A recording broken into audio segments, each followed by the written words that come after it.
Should have tried this out. So the first day of school, well, hi. I'm just going to start again with hello.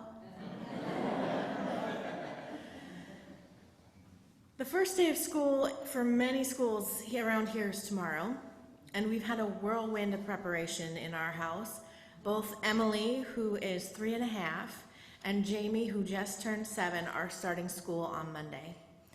There is a lot to do, lots of anticipation. They're excited and nervous, like most kids are before their first day of school, especially in a brand new school in a brand new state. Today is my first day of school too. Kind of. First day preaching is kind of the same thing as the first day of school. It's been lots to do and learn and prepare for today, and I have had lots of time to anticipate how it would go. I'm excited and I'm nervous, but I have a tool to use when I'm doing something new to me. My tool is called curiosity. It's a pretty cool tool to have in my toolbox. Sometimes when I get anxious and start thinking, what if it goes bad? What if they don't like me? What if I mess everything up? Which I already have today, you've seen. I do my best to remember that I have the antidote to anxiety with me on my tool belt at all times. Did you know that the antidote to anxiety is curiosity? Because the opposite of anxiety is curiosity.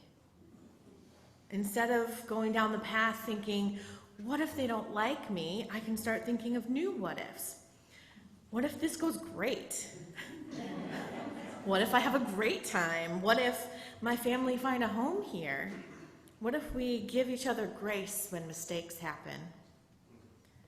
What if I come in with all my vulnerabilities and strengths, fears and anxieties, loves and hopes? What if I come here on this day and know that I can be who I am and who I am called to be?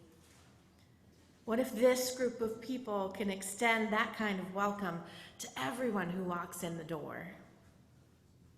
This welcome from our reading by Rebecca Edmondson Lang is used as the welcoming words in the congregation I served just before coming here.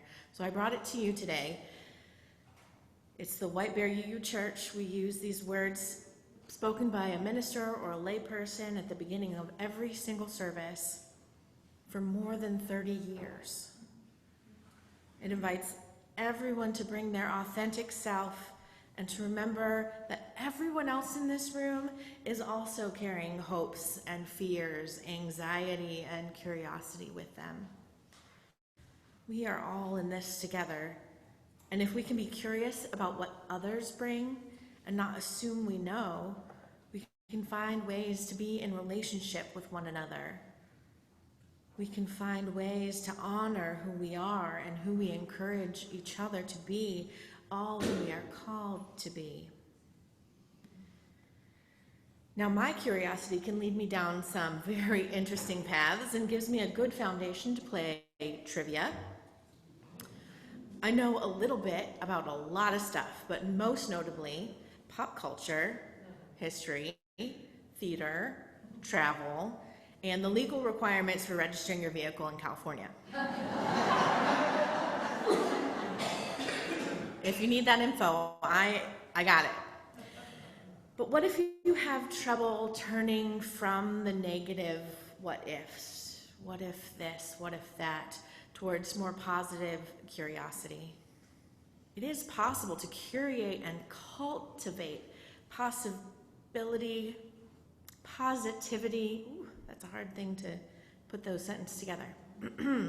It's possible to cultivate positivity and a curious outlook. In Zen Buddhism, they call this practice beginner's mind. When a child does something for the first time, they often experience it with great joy and enthusiasm because learning and curiosity is their default. When an adult does something for the first time, it can be weighed down with all the memories of past experiences. Sometimes we come with high expectations that just can't be met. Or sometimes we come and know that our hopes have been dashed too many times, so we have very low expectations to begin with. It's easy to imagine the worst instead of hope for the best. But beginner's mind encourages us to come into situations in our lives as if we're coming at them for that very first time ever. What would it be like if we spent 30 seconds looking around the space you're in, maybe the sanctuary, maybe your home, maybe wherever it is you're watching us on Zoom? What if you spent 30 seconds looking around as if this was the first time you've ever been here? Some of you, it might be the first time you've ever been here. And some of you, you've been here so much, you forget that it looks just like this. So, what does it look like? What does it sound like? What does the light do? What do you feel with your fingers or your feet? Take this time of silence for a moment of mindfulness. Beginner's mind moment.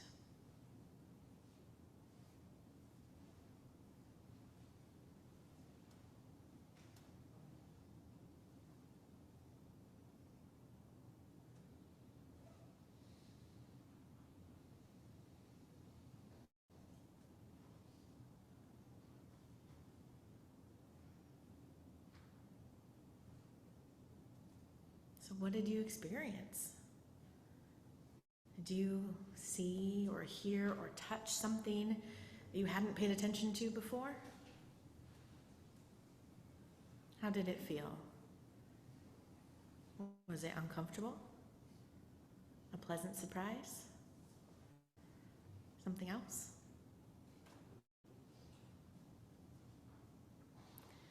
Beginner's mind and mindfulness as a practice helps us to stay in the present moment when we are overwhelmed by tasks and plans and news that come at us every day. Helps us be present to the natural world, to our loved ones as they swirl around us. Be present to the joy and the suffering of the world. Reverend Ben Atherton Zeman writes, "Arriving with curiosity and wonder allows us to move together with those we don't agree with. This can lead to exciting relationships with those who don't think as we do, and I believe it can lead to love. And once we love someone, we naturally react with curiosity and wonder if laws are passed to oppress them, if other things happen to oppress them. We may feel compelled to act to protect those we love, and sharing our curiosity with others can help change the world for the better. There are 1,000 ways that we can begin to make change. And today I wonder if our curiosity and being in the moment can be transformative, not just for ourselves, but for how we interact with the world and how we can make it better for everyone. And sometimes the best we can do is be in the moment. Like this poem, "The Moment" by Billy Collins. It was a day in June, all lawn and sky, the kind that gives you no choice but to unbutton your shirt and sit outside in a rough wooden chair. And if a glass of iced tea and an anthology of 17th century devotional poetry with dark blue cover are available, then the picture can hardly be improved. I remember a fly kept landing on my wrist, and 2 black butterflies with white and red wing dots bobbed around my head in the bright air. I could feel the day offering itself to me, and I wanted nothing more than to be in the moment. But which moment? Not that one, or that one, or that one, or any of those that were scuttling by. They just didn't seem perfectly right for me. Plus, I was too knotted up with questions about the past and his tall, evasive sister, the future. What churchyard held the bones of George Herbert? Why did John Donne's wife die so young? And more pressingly, what would we serve the vegetarian twins we had invited for dinner that evening? Not knowing then that they travel with their own grapes. And who is the driver of that pickup flying down the road toward that single railroad track? And so the priceless moments of the day are squandered one by one, or more likely several thousand at a time, with quandary and pointless interrogation. All I wanted was to be a pea of being at rest inside the pod of time, but that was not going to happen today, I had to admit to myself, as I closed the blue book on the face of Thomas Traherne and returned to the house where I lit a flame under a pot full of water where some eggs were afloat.